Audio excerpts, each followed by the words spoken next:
จะตัวนี้อาจารย์มีโบตัวสมัครยังมวยเดียมาพิพายเอาโคโลนีทาเลยจะตัวงาชาวลาบิโซโลเชียนเนาะจะตัวพิวเทบิโอมาจบไหม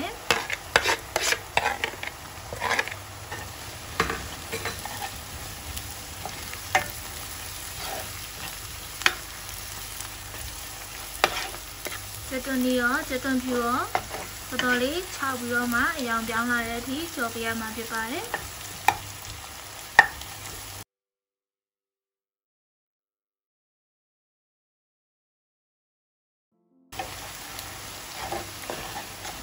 โคโลจะตัวนี้ดิกว่าลาบี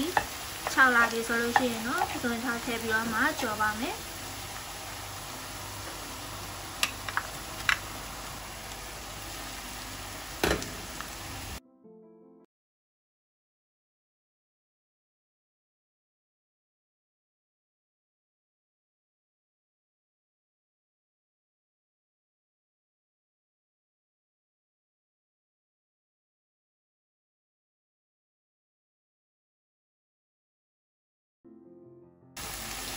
ခုလောစက်သွန်လေးတွေစာပြီးတော့မှခြောက်နေတဲ့အချိန်မှာတော့မီးပူချိန်ကိုနည်းငယ်လျှော့ထားပေးရမှာဖြစ်ပါတယ်။မို့လို့ရှိရင်တော့ဒီနေထားလေးမှာမီးတင်လို့ရှိရင်တော့စက်သွန်လေးစပြီးတော့မှကျွန်းတတ်ပါတယ်။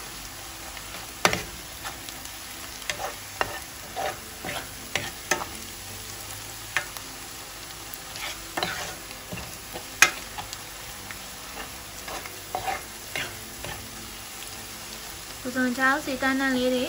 မွေးလာပြီဆိုလို့ရှိရင်တော့ငရုတ်တီးခွဲကျွမ်းပုံကိုထည့်ပါမယ်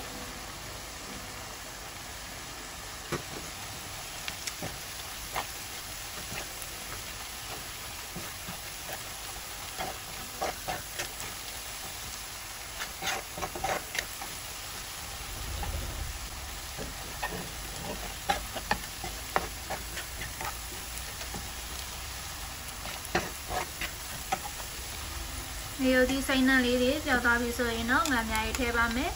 ငံမြားရေးကတော့မိမိစားတဲ့အငံလေးနေထားပေါ်မူတည်ပြီးတော့မှထည့်ပြရမှာဖြစ်ပါတယ်ဒီမှာကအခုစပွဲတင်စုံနဲ့3စုံထည့်ထားပါတယ်အငံမကြိုက်တဲ့သူကတော့ရှော့ထည့်ပေးနိုင်ပါတယ်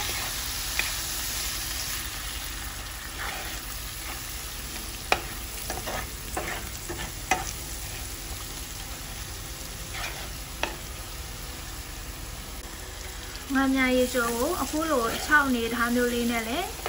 တဲကင်းသုံးဆောင်နိုင်တယ်လို့အနည်းကလေးနည်းနည်းပြအောင်လို့ပြုလုပ်ချင်တယ်ဆိုလို့ရှိရင်တော့အခုလိုအနေထားမှာရေလေးအနှဲငယ်ထည့်ပြီးတော့မှဒီကြက်သွန်လေးတွေဤသွားအောင်ပြန်ပြီးတော့မှတဲပေးရမှာဖြစ်ပါတယ်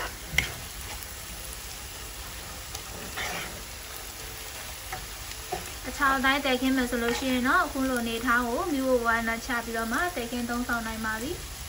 ကျမကတော့ဒီအနည်းကလေးတွေနည်းနည်းလေးဤသွားအောင်လို့ရေနည်းနည်းလေးထည့်ပြီးတော့မှထည့်ပေးပါမယ်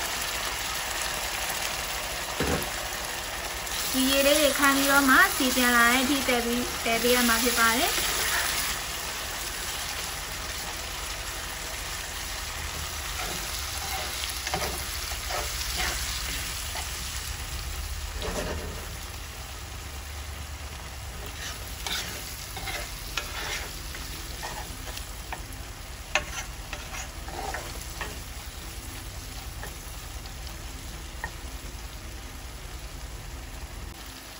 အခုလို့စက်သွန်လေးတွေဤပြီးတော့မှစီပြန်လာပြီဆိုလို့ရှိရင်တော့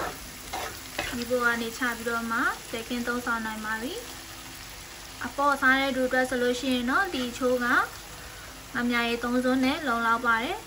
တကယ်လို့ခက်လေးလေးစားခြင်းနဲ့ဆိုလို့ရှိရင်တော့နောက်ထပ်2စွန်းလောက်ထပ်ထည့်ပေးနိုင်ပါတယ်